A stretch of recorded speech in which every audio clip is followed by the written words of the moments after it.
Welcome back. Welcome back. Um, topic today. Topic today is going to be a topic called family, friends, wallet, purse, pocket watching syndrome. Family, friends, wallet, purse, pocket watching syndrome. Right? We got many people, right? We got especially our families, right?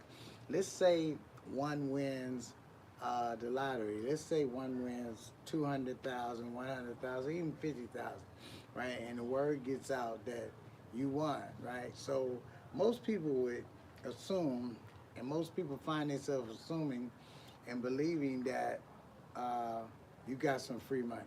So since you got some free money, people are all in your purse and all in your pocket, right? And they believe they deserve a cut, and they're gonna make sure they get your number and call you immediately to get that cut, right? And so this thing is amazing, man. And even those times when you're wondering where all your friends were, or where you wondering where all your friends are at, right? You you'll find out once you get that good job, once you start making six figures or more, you'll start being important again. People will start putting you on the list of the number of people to call, right? So this thing called family, friends, wallet, purse, pocket watching syndrome, right? People are just watching somebody's pocket, right? And also in other situations, right? Uh, One will assume they know your next move. One will make a move to find a placement in your next move. So if you're making a move, right, to leave from one area and you find yourself saying, I'm gonna get me a second apartment, I'm gonna get me a second joint to hang out in.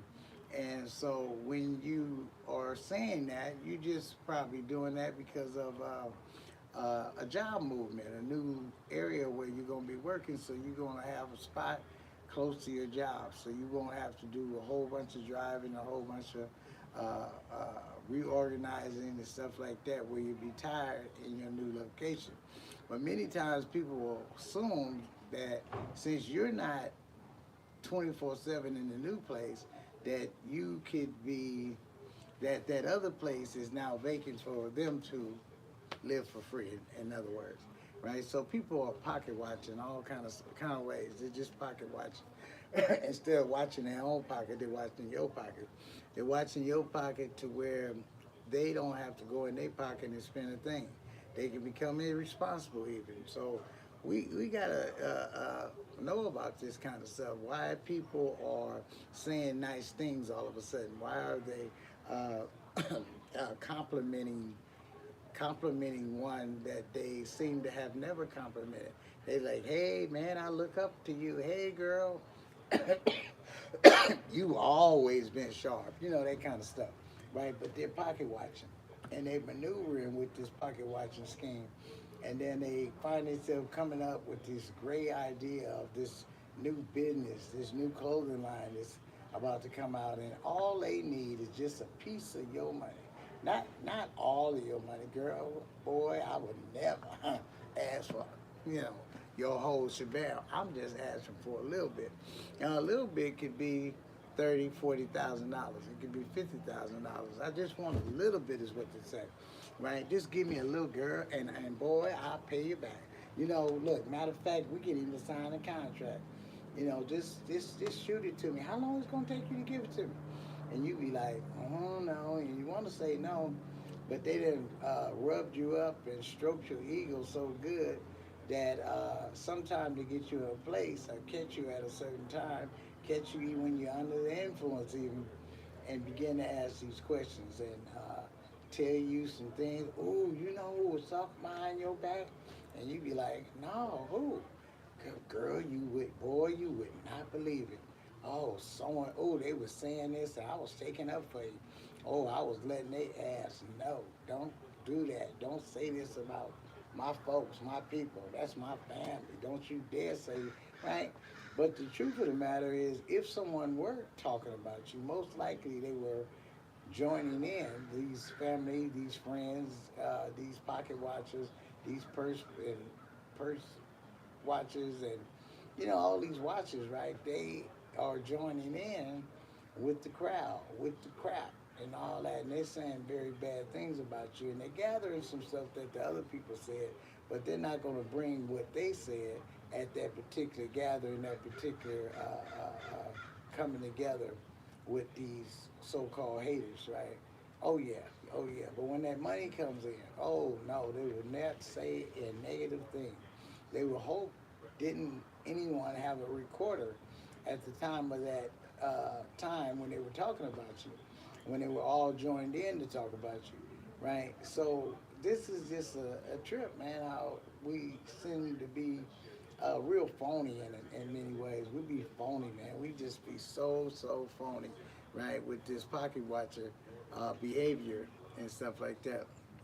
But you gotta just know what time it is, man. You gotta know what time it is. You gotta know how to say no. You gotta know how to keep your business to yourself. Because many times we find ourselves, we always want to tell somebody about what what's happening in our finances, what's new uh, in our pockets. We just got a raise at our job. That's really nobody's business, right? That's nobody's business. That's your own business. But we want to share that business with somebody. We want to tell somebody we just won lottery. We want to just expose ourselves and later find ourselves regretting what we exposed, right? So keep your mouth closed, right? Zip your lip even. Bite your tongue. Just quit talking so much about your business, right? Because later on you'll regret it, and you'll start saying somebody told on me, right? You'll start using the syndrome of someone snitched on me syndrome. Well, you snitched on you. You opened your mouth, you exposed your game. You know what I'm saying? You left your wallet on the table with your money showing. You left your purse open, right? And stuff like that. And then, you telling your girlfriend, hey, can you pick up my purse and bring it to the car for me? I forgot can you go down to the car and get my stuff? So all this kind of stuff, and people is nosy. So they go down and get your items, your purse, your wallet, your pocket, and they looking all through your pocket, looking all through your purse, looking all through your wallet, and getting information, taking pictures of your bank cards and all this kind of stuff, ordering stuff without you knowing it. I mean, all this kind of stuff, right? So you gotta watch out, man. You gotta watch out for this unhealthy relationship with many family members, many friends who are uh, wallet and purse and pocket watches. You gotta watch out, man. These evils, man. Everybody wants something for nothing. Everybody seems to want something for free. Everybody wants somebody else's money instead of having their own money. They don't care if it's somebody else's name on the money. They just want the money, right? So you gotta watch out for this if you're gonna be surviving in this world, man. It's almost like in many ways we don't see it, but it's like we're in a wild jungle or something, right? And it's tigers, lions, zebras, and you know, cougars, and all kind of wild killer animals, all in this forest, and you got to survive. But if you're going to use those survival skills, you got to keep your mouth closed. You can't tell these animals that you got a storage of food inside your backpack. You can't tell them that you got a big old jug of water and some soda pop and all this old kind of stuff because they hungry, right? They hungry and they'll kill for their food, right? And this is how we are as people. We'll kill for our food. We'll kill for the bag, right? So you don't want to be exposing yourself like that, not in the world of survival, right? You got to put something up for a rainy day. You got to pay your bills on time. But all that, oh, I'll pay it later stuff. Well, you paying it later, man, can have you right out there living in a tent under the bridge or something. So you don't want to be doing that, man. You want to be accurate and stay on time, and you want to be mature with yourself instead of playing games. It's not about partying all the time. Many people party. They want to party all the time. They go to the club, and the club closes at 2, but they want to stay to 5, 6 in the morning, right? And the people say, "Hey, you gotta go. You gotta go. We're closing time. We close that." Oh, but you almost have to get drugged out of the club because you don't want to go home. But if you got something to do, if you got a job you're supposed to show up for, you don't want to stay, right? Knowing that you got to be to work at 8, you don't want to stay at the club to 6, right? Smelling like Old English and smelling like some Boone's Farm and it's all kind of different cheap alcohols and that kind of stuff, right? You don't want to be smelling like Hennessy, right? But yet we want to stay, right, till the wheels fall off. We want to stay, man, and it's bedtime to go. If you got something to do, you don't stay at the club all night. You go in, you show your face, you socialize a little bit. Boom, you have your time ready. You don't drink so much where you'll catch a DUI. You take your butt home, right? You take your butt home because you got to take care of that household. You got to feed them kids. And if you drive from the club over drunk, over high, and get pulled over, catch a DUI, it's going to cost you all kind of money. It's going to cost you all kind of money. And then having to pay all that kind of money and still having to pay those bills at the house and that car note and all those other bills, right? You can be definitely off balance. So you don't want to be caught up in foolishness. You don't want to confuse pain with pleasure. You know, going out to have fun, but yet, boom, your fun turned into something else. And if you are going to stay up a little bit late, if you are going to have one extra drink or 2 or 3 extra drinks, right? Boom, think safety. Think safely. When you think safely, you call an Uber, you call a Lyft, right? You leave that car if you drove to the thing, or you use your head and don't drive at all. Leave your car at home. Catch a Uber to the club or to the party and catch one home, because if you do it that way, yeah, it's going to be a little cost, but not the cost that it would cost you if you went to jail, if you got pulled over, lost your license, if you lost control behind the wheel and ran somebody over, caused a car accident, someone died. It's not that kind of cost. So it's worth spending that little money if you want to have a little bit of fun. Have 1 or 2 or 3 less drinks, right? Get your Uber, get your Lyft, right? And make it on home safely, right? Because you don't want to be behind the wheel under the influence, right? You don't want to be under the wheel picking somebody up from the club, right, that you don't know, right, that you think is all this and all that because you had 7 margaritas, right? And you think they just look great, you know, because really when you're under the influence, people really becomes, our vision is off. We get to thinking that somebody looks like Beyonce, or some women think somebody's looking like a young Denzel Washington, right? And we find out when we wake up in the morning, they look nothing like we thought they looked when we lay down with them. So watch out, man, because when you pick these people up, you'll find yourself under the influence of what you thought, under the influence of being psyched out, under the influence of biting into something you wouldn't have bit into if you were sober, right? So, man, you know, you got to watch out, man, for this kind of syndrome, man, that's be going on, man. I just thought that I would enlighten you and to this family, friend, wallet, purse, pocket watching syndrome, right? Pocket watching syndrome. Why are we so important today, right? Because maybe somebody's watching our pocket. I used to think back in the day when I was in the game, man, and it was my turn to really be balling and having anything I wanted, any car I wanted, get the car fixed up the way I wanted. I could have bought anything, houses, all kind of stuff. I had that kind of flow of money coming on. And I used to be like really thinking it was about my particular look at the time, you know. And I thought, oh, they looking at me. Oh, these ladies looking at me. Some of my friends' ladies or girlfriends or even their spouses was looking my way. And I used to think it was all about the way I had my hair cut. I thought it was all about the kind of clothes I wore. Because I was fresh when I got ready to go out. And I was fresh every day. showered up, cologne or whatever up.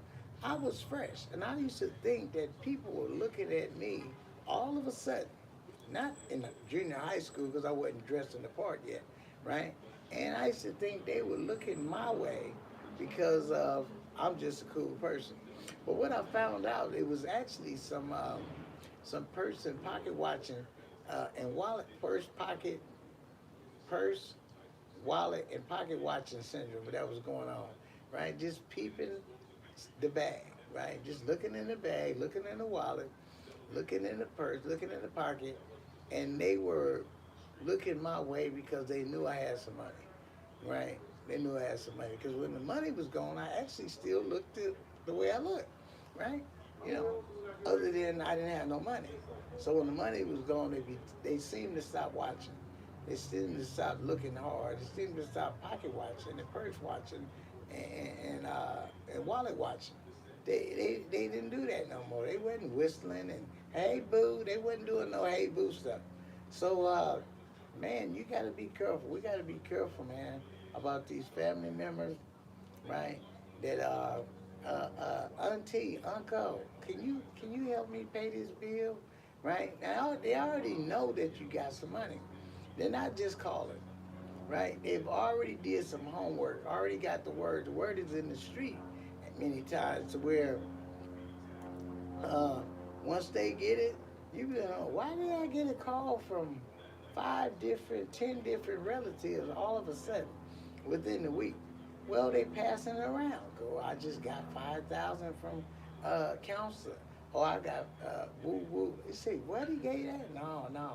I called this girl. You know, this girl, my cousin. So I called her, and she said it would be cool. And you know, they're not satisfied with just keeping the information to themselves because most people talk too much. You know, let's just tell the truth. Most people talk too much. You got guys committing crimes, right?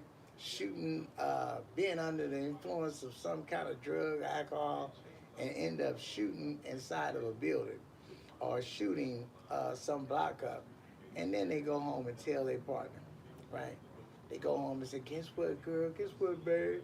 They said, what's wrong, honey? You looking, oh man, I've got high. And I thought, you know, somebody's car backfired. So I just started shooting. And I saw a couple of people screaming. I heard some kids screaming. I heard some people. I think I shot some people. So you go home and tell your girl this. Boom. Right? You talk too much. You don't do that. You know, matter of fact, you don't need to be shooting and doing any kind of ruckus anyway. But you go home and tell your business to your partner. Right? Then your partner get on the phone and say, call her girlfriend and say, girl, don't say nothing. But guess what? You heard about that shooting the other night? And you say, yeah, what about it? What about it? Oh, her girlfriend juiced up. What about it? That was Fred that did that. Your Fred? Yeah. Don't say nothing, though. Don't tell nobody. Right? And that person gonna go and call somebody. Because people get excited when they got some good news. They get excited with pretending that they were the first one that had the news before it explodes everywhere. But they're making it explode everywhere because they keep calling somebody, dropping the information. So I think what's happening is we just talk too much. You know, us pocket watchers, us pocketed purse and wallet watches and stuff like that. Just know that we talk too much. We need to stop talking too much, man. We need to, you know, we need to actually open ourselves up, man, to open ourselves up to, man, taking care of ourselves, man, being safe, you know, being safe, man, and being about business instead of our business, being about our business instead of somebody else's business, right? We got to do that, man. We gotta think more tactical and skillful, you know, with our safety and our well-being, right? And we just got to do that, man. We got to quit living life to impress other people. You know, we need to more or less live life to survive and use our survival skills. You know, when we're doing this thing called life. You know, we just got to do that, man. We got to quit playing. You know, take it serious, man. Take it serious, and quit trying to do everything tomorrow. The things that we can do today. You know, we got to brighten our world, man. Brighten your world. Want something out of life. I remember when I was in treatment years ago, after my struggles with substances and drugs and stuff like that, and alcohol, my struggles, I was in a program, and they asked me if I died, what would people say about me at my funeral if I died before I got some help? And it was a crazy, serious question. What would people say about me if I died before I got some help, right? What would they say at my funeral? And I remember crying, right? I cried. It was like, ooh, I hadn't cried in years. I've been to so many funerals. I wasn't crying at the funeral because I was high. But when they asked me that question in the program, I started crying. I said, wow. I said, I don't even think nobody would come to my funeral. I've been so down for so long. I've had friends that had all kind of money. Money I probably helped them get before I fell. And I couldn't get $2. I couldn't get $5. You know, and it was a hell of a lesson, man, to learn that people would almost spit on you when you was down and step on you and put their foot on you and not pull you up. You know, so I was like, I'm sure none of these so-and-sos would have taken time out of their day to come to my funeral. You know, I was already dead in the street and they wasn't there for me. So why would they come to the funeral? They just let the day and the hour go by till the time was over. And I remember feeling real bad about that. I remember telling myself I'm going to rewrite my obituary. I'm going to make some changes, right? And I've made some changes, you know, with the help of a higher power, with the help of my God, my belief. And I made a lot of changes, man. And now, you know, I remember at one of my jobs, was working at, you know, 20 years, but I had helped over 7,000 people. You know, 7,000 people, man. I helped them, and was a teacher and stuff like that. We did all kind of learning assignments and lessons that I created and wrote up, and we had a good time, man. And I remember they wasn't so swell. They didn't like me so much on the first day, but after a while, they was like, wow, why would he keep coming back here to help us? You know, I had promised God, I said, God, if you help me and give me some kind of insight and strength to get off these drugs, I help your people. I told him, I said, I will help all people, right? I don't care how funny looking they might be. I don't care uh, what the sexual preference is.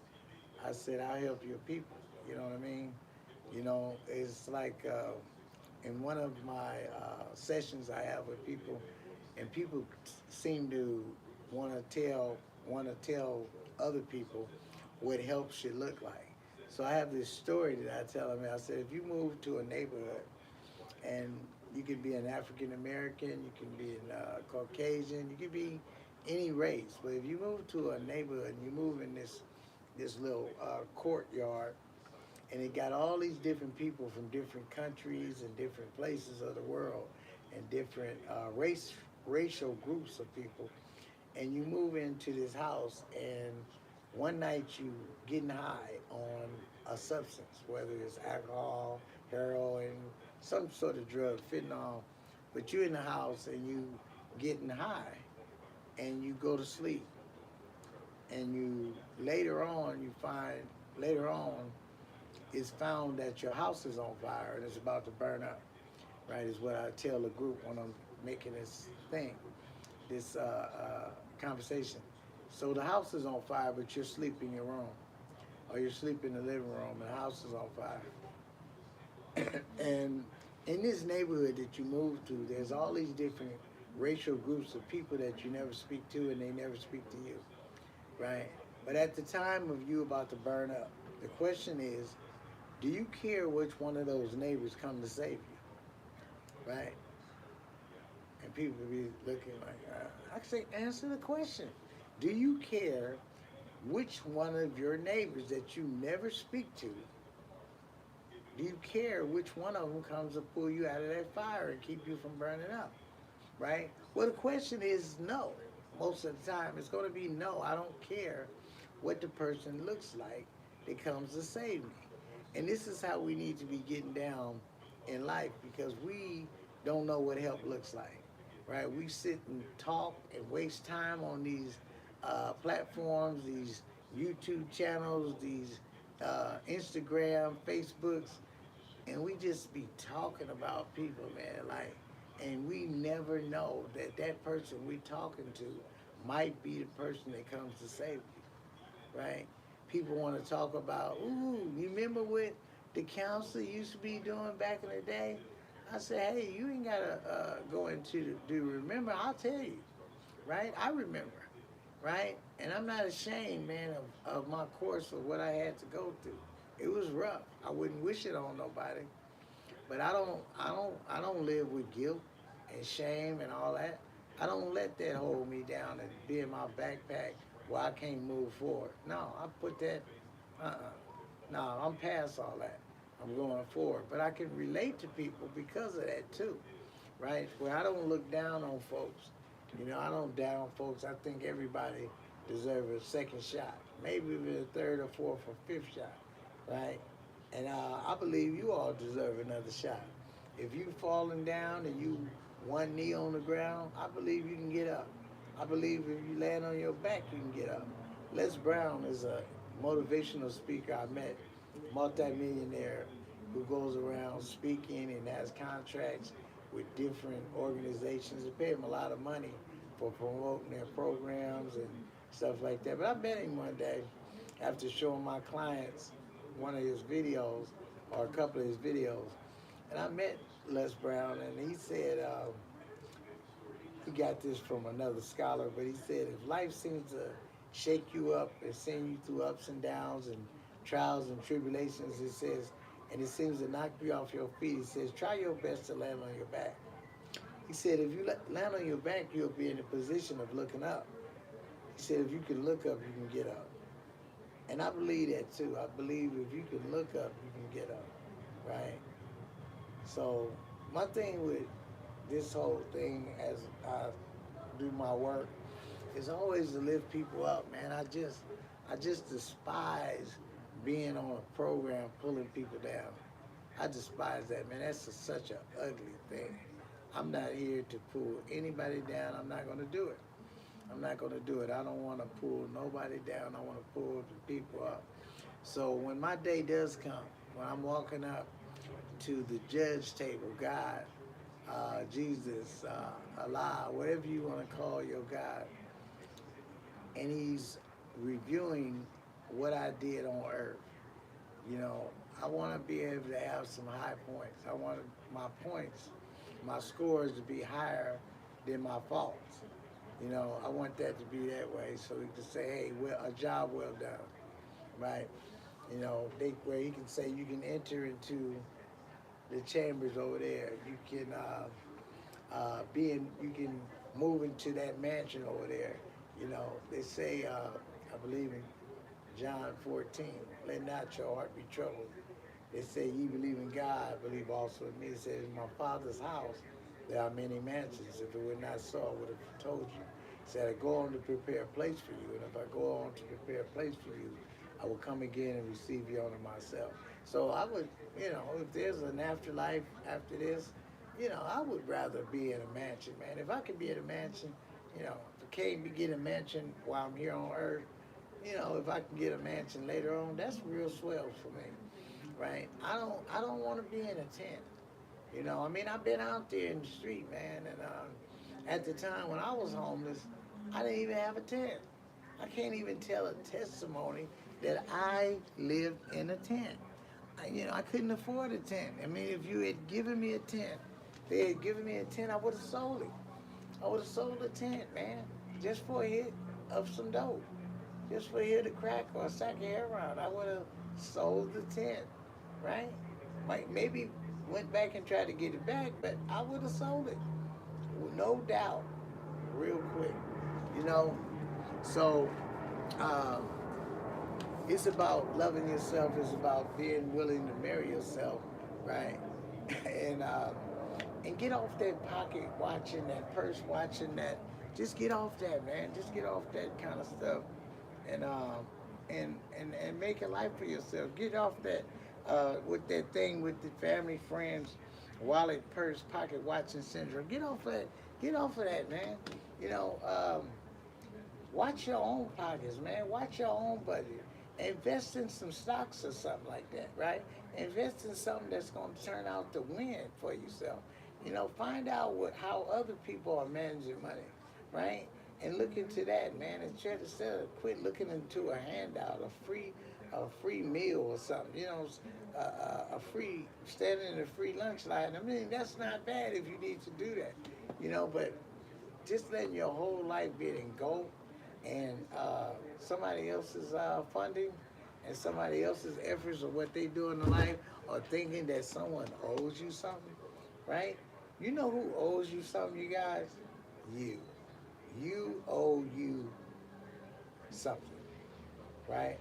A lot of something, a little something from time to time, and a whole bunch of something at other times, right? Just remember that, man. Quit using unnecessary energy, right, to go nowhere, right? Quit doing that. All right. That's going to be it, man. I think I'm going to close it down from here. You know, I need you to share this video with your friends. I need you to subscribe to my channel. It's called The Counselor, Mr. James Horton, on YouTube. You know, share this, put a thumbs up. You know, I'm trying to win in this field, this YouTube field. You know, I need supporters, right? I'm always going to say something to make you feel better. You know, I've taken hits, losses too, you know, and everybody needs to at least have one or two channels or more of some motivation, some stuff that can not cost you no money, unless you want to just donate, that'll be fine. But you can get some free game over here, like Diddy, free game with Diddy up in the feds. But you can get you some game, and you can get you some uplifting, man, and you won't have to pay the money that it would cost you to go see a psychiatrist. You can just tap in and talk with me. All right. So that's gonna be it for the council, right? All right. Y'all check in, subscribe, thumbs up, all that kind of stuff, and be ready for the next time. All right.